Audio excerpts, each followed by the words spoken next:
And మీరు ఎప్పుడు ప్రతి ఇంటర్వ్యూలో మీరు దాటేస్తుంటారు మాటని. అసలు ఈ దీంట్లో చెప్తా అన్నారు కాబట్టి చెప్పండి, జూనియర్ ఎన్టీఆర్కి మీకు ఇష్యూ ఏంటి అసలు? ఇవాళ చెప్తున్నా సార్ నేను. పాపం నాకు ఎన్టీఆర్కి ఏ విషయం లేదు, ఫ్రాంక్లీ స్పీకింగ్ చెప్తున్నా. ఎన్టీఆర్ చాలా గొప్పవాడు, చాలా మంచివాడు. చిన్న చుప్పుడు మాటలని వెళ్ళి ఆయన దూరం చేశా. ఆయనకి మీ ద్వారా క్షమాపణ చెప్తున్నా, ఆయనకి ఆయన ఫ్యాన్స్కి. ఓకే. టీవీ9 ఇంటర్వ్యూలో ఆయన మీద కొంచెం తప్పుగా మాట్లాడా. తర్వాత ఇంటికి వచ్చినాక మా నాన్న చాలా ఫీల్ అయ్యాడు. ఓకే. మా ఫాదర్ ఫీల్ అయ్యాడు. తర్వాత నాకు అవకాశం రాలా. ఓకే. ఏం మాట్లాడారు నేను చూడలేదు. టీవీ9 ఇంటర్వ్యూలో ఎన్టీఆర్కి మీకు విభేదాలు వచ్చినట్టు వచ్చినాయి అది ఇది అన్న చెప్పుడు మాటల వల్ల. ఎన్టీఆర్ అనేవాడు పాపం నన్ను ఎప్పుడు ఇబ్బంది ఏం పెట్టలా. నిజంగా చెప్తున్నా, ఫ్రాంక్లీ స్పీకింగ్ విత్ టీఎన్ఆర్ కాబట్టి చెప్తున్నా. ఓకే. బాద్షాలో నాకు కొద్దిగా లాస్ వచ్చింది. ఎమ్మటే 2 సినిమాల వంగ 10% మంచి, అందులో బ్రహ్మాండంగా డబ్బులు మిగిలినాయి. మీ ద్వారా క్షమాపణ చెప్తున్నా. నందమూరి తారక రామారావు అనే గొప్ప వ్యక్తికి, ఆయనకి ఆయన ఫ్యాన్స్కి క్షమాపణ చెప్తున్నా. మీరు ఇదే మాట ఫోన్లో మాట్లాడవచ్చు ఆయనతో?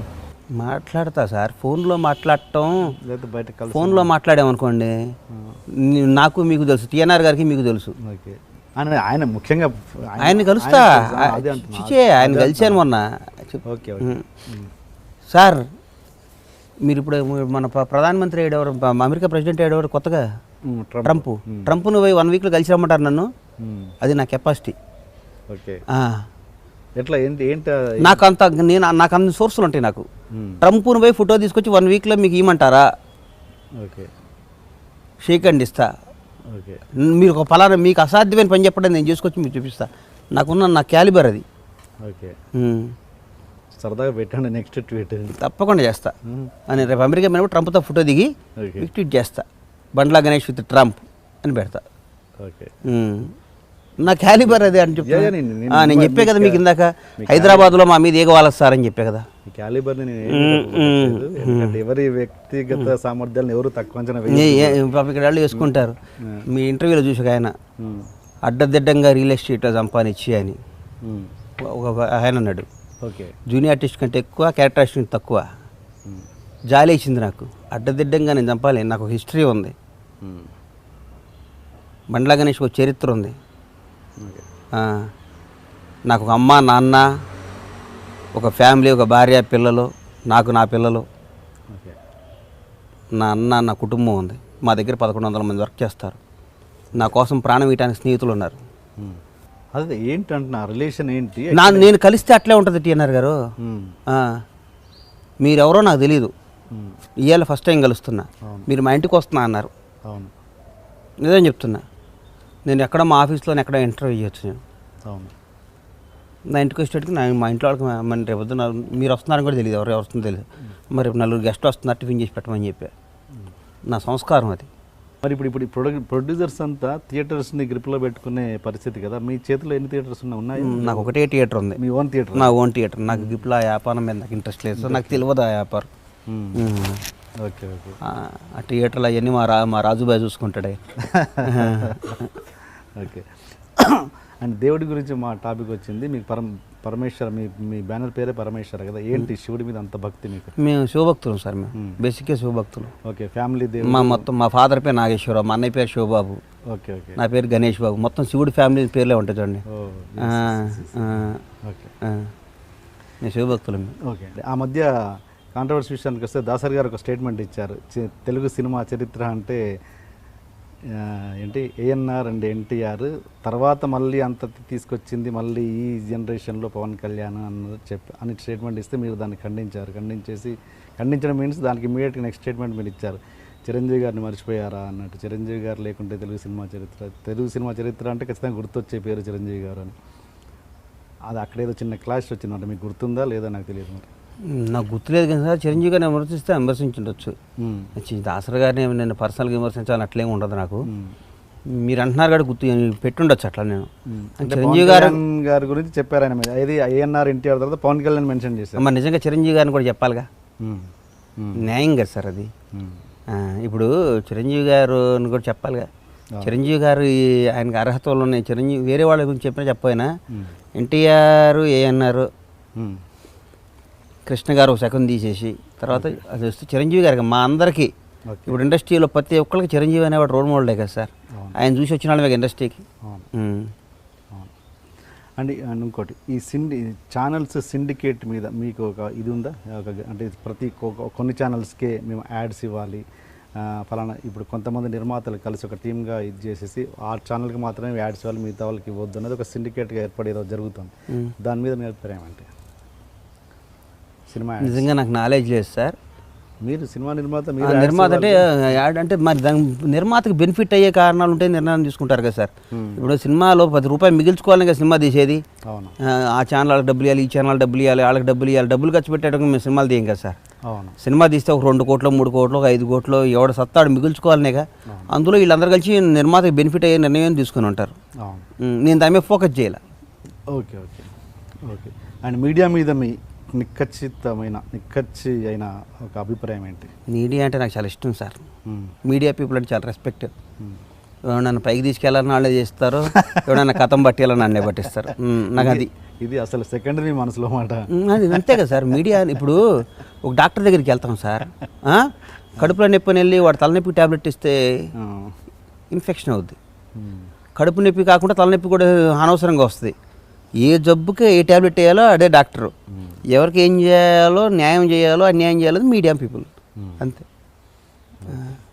మిమ్మల్ని బాగా మోసం చేసిన హీరో కానీ, మీరు మోసం చేసిన హీరో కానీ, మీరు ఎవరైనా డైరెక్టర్ కానీ ఎవరైనా ఉన్నారా ఇండస్ట్రీలో?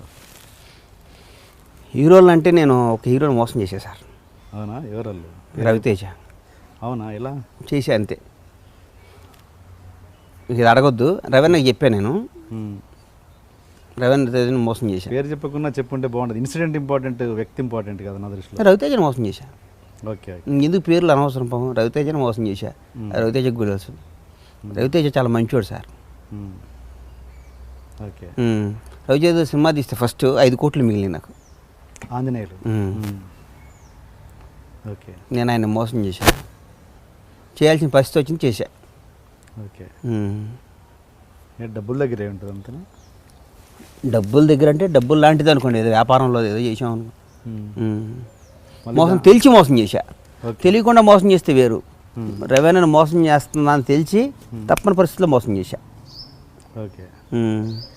అంటే దాన్ని ఏమంటారు, రికవర్ చేసుకోలాంటి మిస్టేక్ అది? చేసుకోవచ్చు, చేసేస్తా. నాకు రవితేజ అనేవాడు, ఓకే, మీ అందరం కలిసి పెరిగిన వాళ్ళం కాబట్టి రవితేజ మోసం చేశాను. అది రవితేజకి తెలుసు, నాకు తెలుసు, చెప్పాను రవీణకి. మీ ఫస్ట్ హీరో ఆయనగా? ఆయన ఫస్ట్ హీరో ఆయనే.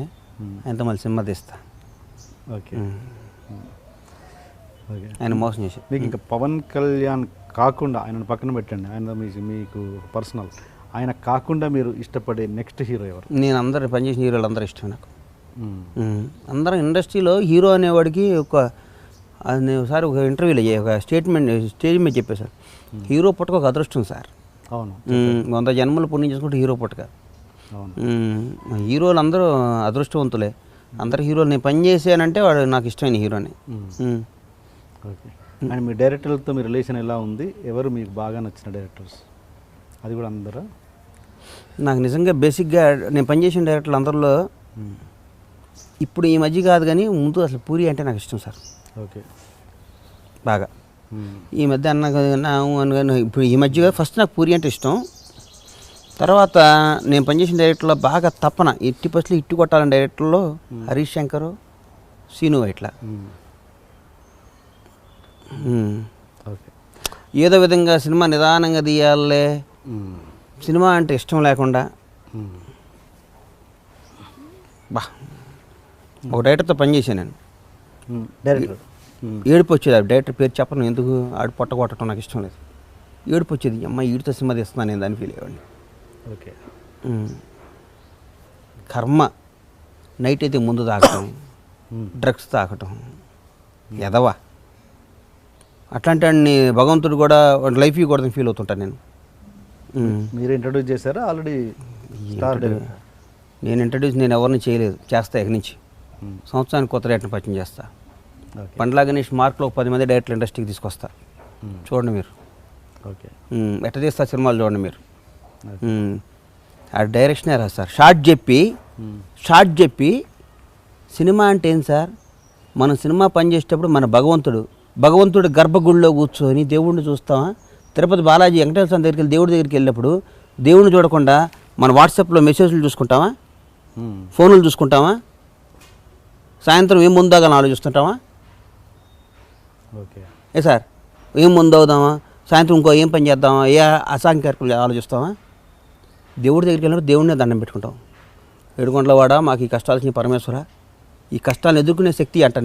నా స్టైల్ అది. నేను నాకు అయ్యాను ఈ రేపు వచ్చే కష్టాలను ఎదుర్కొనే శక్తి స్వామిని దండం పెట్టుకుంటాను నేను. అంతేగాని నాకు అది ఇది అని ఎప్పుడు కోరుకున్నాను. ఆ డైరెక్టరు సినిమా అంటే పేరు, గొప్ప పేరు, పేరు అసహ్యం నీ అమ్మ డైరెక్టర్.